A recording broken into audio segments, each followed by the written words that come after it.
Good morning, this is Miss Billerbeck, and we're going to talk about 3.2 linear functions. So let's think of a number, then we're going to multiply the number by 9, subtract the original number, and then divide the number by 4. So we've got some number x, we're going to multiply it by 9. Okay, then we're going to subtract the original number. And then we're going to divide the whole thing by 4. So that's what we're going to be doing. All right, so we can pick any number. So let's pick 24. Actually, that's a little large. Let's pick a smaller number. Okay, so let's pick a number 8. Okay, so 8 times 9 is 72. 72 minus 8, well, that is, let's see, that is 64. And when we divide 64 by 4, we get 16. So the first step, we get 72. The second step, we subtract the original number from that, we get 64. And then we divide it by 4, we get 16. All right, let's try 12. So 12 times 9 is 108. We subtract 12 from that and we get 96. We divide 96 by 4 and we get 24.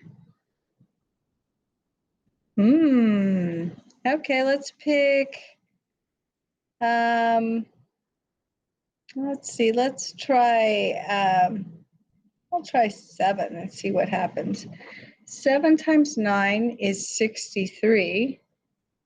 63 minus 7 gives us 56. And 56 divided by 4 gives us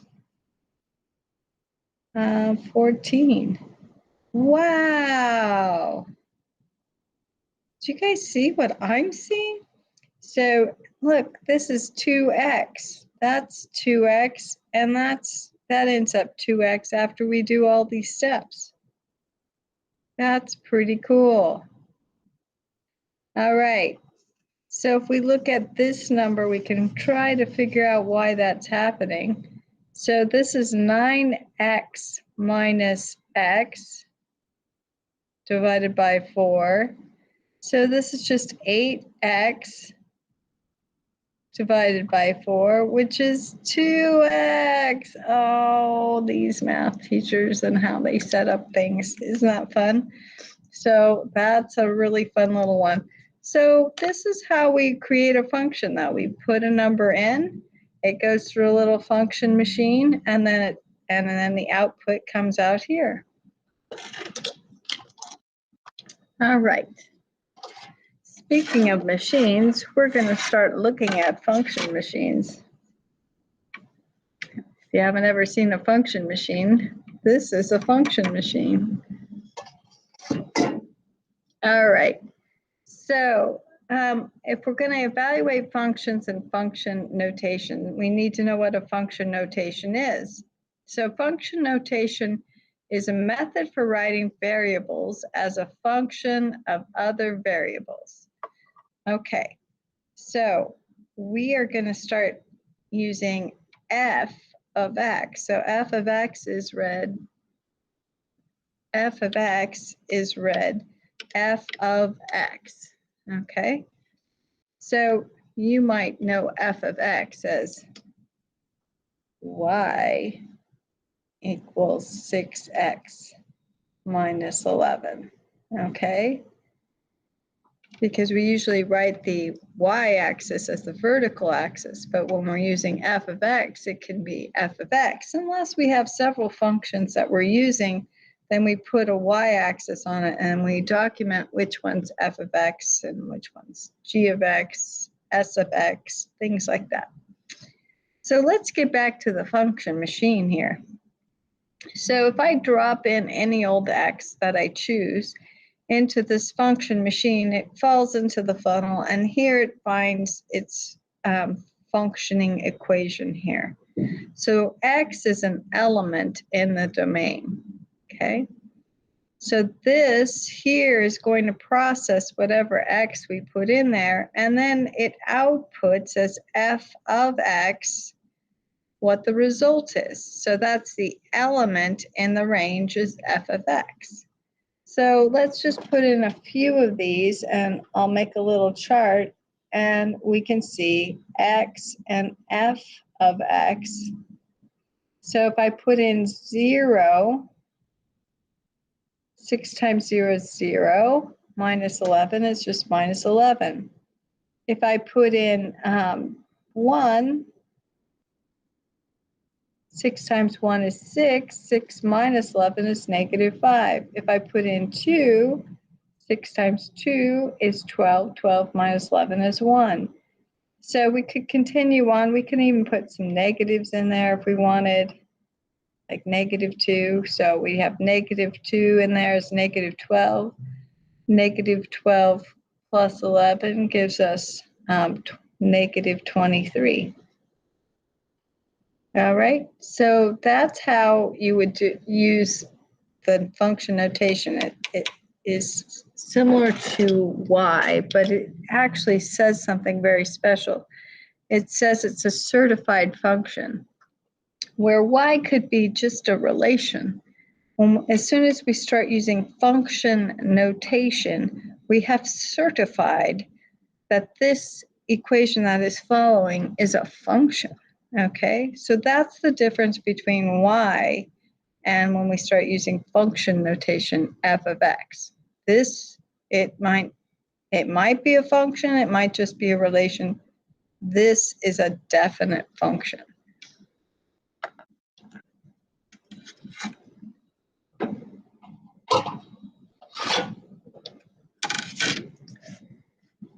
All right, so let's evaluate a few of these. And I put in a few numbers in here just to make it more fun.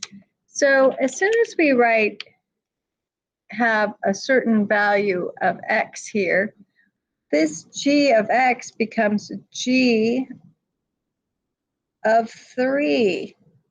So it's saying we're going to use 3 now for x. So it's negative 2 times 3 minus 3 is negative 6 minus 3, which gives us negative 9. As soon as we put in 4, we have g of 4 equals negative 2 times 4 minus 3 equals negative 8 minus 3, which gives us negative 11. And then if we use g of 6, it's negative 2 times 6 minus 3 equals negative 12 minus 3 equals negative 15. Okay, so that's how we would use the function notation. So we don't say g of x equals negative 9, because g of x is many things. It has many outputs to be determined. Okay, but g of 3 equals negative 9. So let's do the same thing for h of x. So if we have h of 3, that's 7 times 3 plus 15 equals 21 plus 15, which gives us 36. Then we have h of 4 equals 7 times 4 plus 15 equals 28 plus 15 equals, and that's 43. Okay, then we have h of, let's see, 6 equals 7 times 6 plus 15 equals 42 plus 15 equals 57. So that's how we use our function generators. Okay, We do not, again, we do not say h of x equals 36 or h of x equals 43 or h of x equals 57 because h of 3 equals 36, h of 4 is 43, and h of 6 is 57. H of x is just saying it's going to equal many things depending on what you input.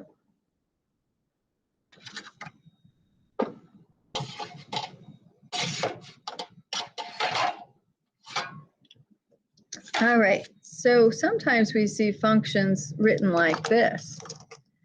So when we do, what is really important is to see, okay, are these consecutive numbers, meaning right next to each other? 1, 2, 3, 4, 5 is definitely consecutive. So sometimes when we look at these charts, it might be 1, 3, 4, and so that might mess us up if we aren't paying attention. So when we see, when we're going from here to here, we see, oh, we're just adding plus 6.5. And we move from here to here, we add 6.5. And we move from here to here, we add 6.5. Okay, so we see each time it changes by 6.5. Guess what this is? This is the slope. Okay, so the slope equals 6.5, so that's how it's changing. But we don't know where it starts because this one's starting with 0, and where it starts is at 0. So we have to figure out what that is. So we have to take the 6.5 and subtract 6.5, which is 0. Isn't that interesting? So if we were to set this up as f of x,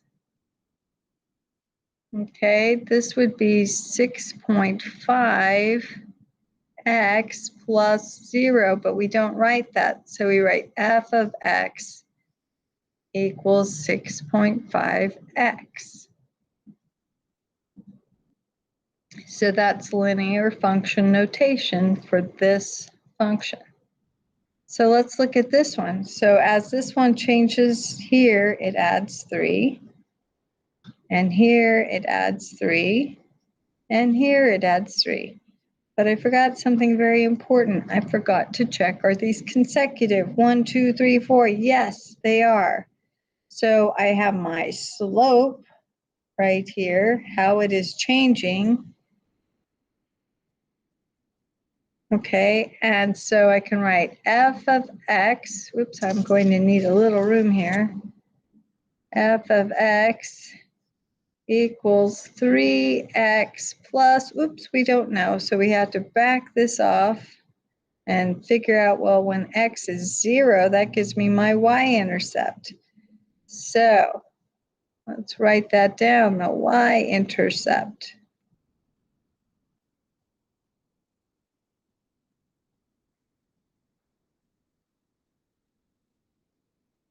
Okay, so if that's plus 3, then this number is going to be 1 minus 3, which gives us negative 2. Okay, because we're going to head this way. So we head back 3. So we subtract 3 from that 1. So that's what I'm doing. So this becomes not plus, but we have a minus 2. So this would be the function notation for that chart, as this is the function notation for that chart.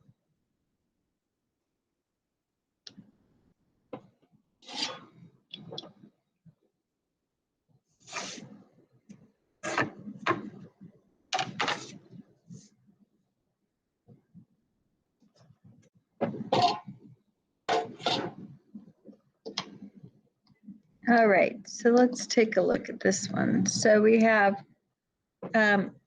Luca pays $5 every time he goes on a ride at the water park. He also paid an interest fee of $15. Okay, so we want to write an equation. So we look for how does it change each time. So we have to look for some keywords. So we see $5 and we see every time right there, every time. So that means each time he's going to be paying that amount of money. All right, so that's how it changes. How it changes each time.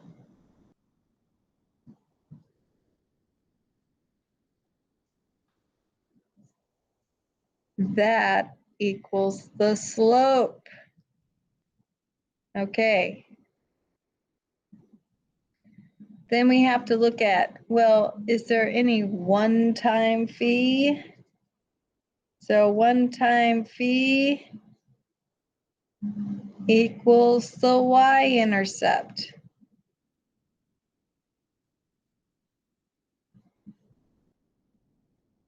Okay, so we look and we see an interest fee. We have an entrance fee of $15, so there is a one-time fee. So what that does is it gives us this equation right here that we have, we're going to call it, since it's Luca, we're going to call it L of x for Luca equals 5x, because that's how it changes each time. So that's the slope plus the entrance fee of $15. Okay, you don't always have to use F. You can use a relevant letter like Luca and L. Okay, so now what we're going to do is look at, well, if Luca doesn't go, it says that he's going to pay $15 anyway if he doesn't go on any rides. Well, that would be very sad. But if he did go on a ride, that would be one ride times 5 would just be 5. So 5 plus 15 is 20. So for one ride, he would pay $20. If he went 2 rides, 2 times 5 is 10. 10 plus 15 is 25. So we can see how this is going. So one way we could keep track of our data again is to use a chart like this and do x and L of x. So what we're doing, we can't start with negative because that doesn't make sense when we're talking about something like rides. We can't do negative rides. So we don't even consider anything in this area. So negative, he's paying an entrance fee if he just goes in and it doesn't go on a ride. So one ride, 20, 2 rides, 25. And you can see each time it's just changing by 5. So that's how it's changing. That's why it's the slope. So each time, okay, is this going to be a continuous or a linear function? So if we look at this each time, we're just going up one like that, okay?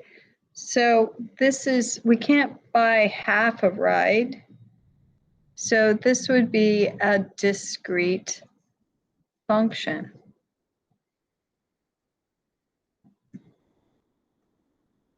Okay.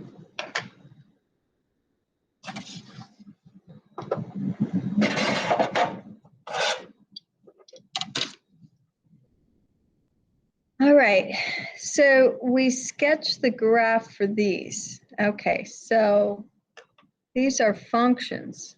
So first, once you get over the fact that it's f of x, okay, so let's look at f of x. So if we have f of x here, whoops, that goes on the bottom, x goes on the top. So we always put the domain on the top, f of x down below. All right, so we can use many different things here. We could start with -3 if we want. Okay, so -3 is 3. 3 plus 1 is 4. Okay, -2. -2 is plus 2, so that's 3. -1 gives us -1 is 2. 0 gives us 1. And now we can barely, we don't even have to calculate. We kind of see, oh, this is going like this. It's changing every time by 1. So if we put 2 in there, we'd finally get to -1. Okay. So this is a continuous function here as well, because x can be all real numbers. Now, if we do this one, I have x and I have g of x. And again, I could use similar numbers. Let's start with -2 this time. So 3 times -2 is -6 plus 1 is -5. -1 times 3 is -3 plus 1 is -2. 0 gives you just a 1. And then we have 1 in here is 4. So we can see, wow, it's changing +3 each time. And this one's changing -1 each time. Okay, so you can kind of get an idea for what this is related to this by looking at your charts back and by doing charts and then looking at, oh, how it changes is the slope, -1, -1, +3, +3. And then the 1 is where it starts. So when we're at 0, 1, and this one happens to start in the same place, 0, 1. So both of them start right here. Okay, this particular one, we have at 2, we're down to -1. So 2 -1's right there. And then at -1, we're up to 2. So we can see that that's moving like that.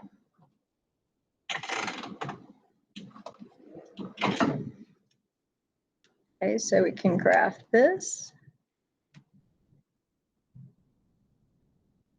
Oops, something's a little wrong. Oh, I moved it a little too far. So 2, 1. There we go. It's good sometimes to have 3 points, just in case we make little errors like that. Okay, so they should all be on one line.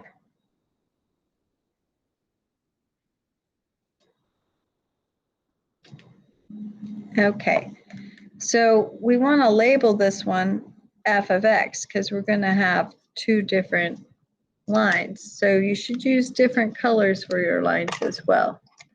So let's use green for the next one. Okay, so we're starting at the same point right here. And we have at 1, we're going to 4. Okay, we didn't do any of the other ones and they kind of got in here. So let's do a few ones that are not in this area. So let's do 2. If we do 2, that's 6 to 7 would be the next one.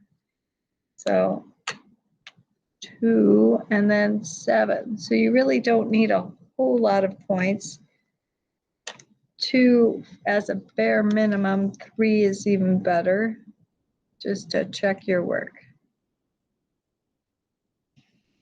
Okay, so this one would be g of x. So that's how you would label your graphs. Okay.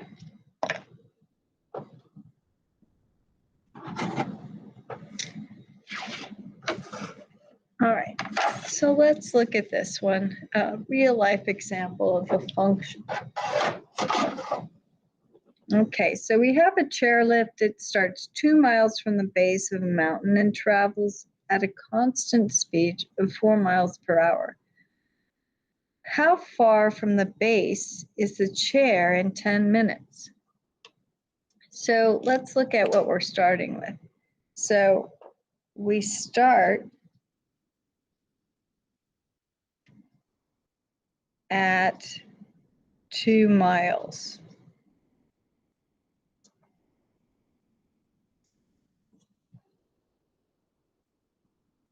From the base. Okay, so that is my y-intercept.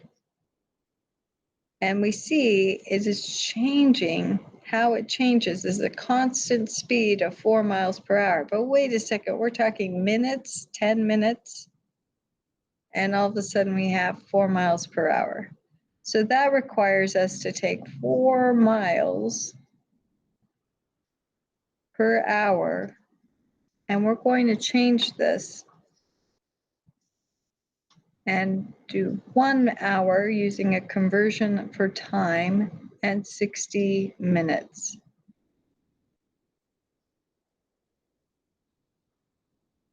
So the 4 cancels, and there happens to be 15 4s and 60. So we have 1/15th mile per minute. Okay, so now we can use 10 minutes in the equation because we're using minutes in the slope. Okay, so we have the slope, which is this now. Okay, so now we have an equation we can write. So we're using S of X since it's skiing or snowboarding. So S of X, we have 1/15th X and then plus 2 miles because we start 2 miles away from the hill. Okay, so we want to see, well, where is it in 10 minutes? So let's break down a little chart. Let me do this with the black pen.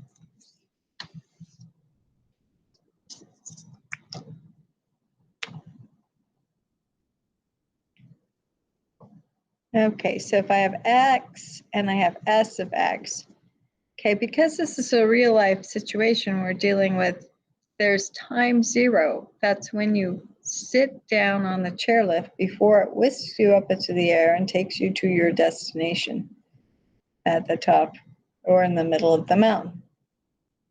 Okay, so at time 0, or in fact, this would be a really great time to use something besides X. Let's use time.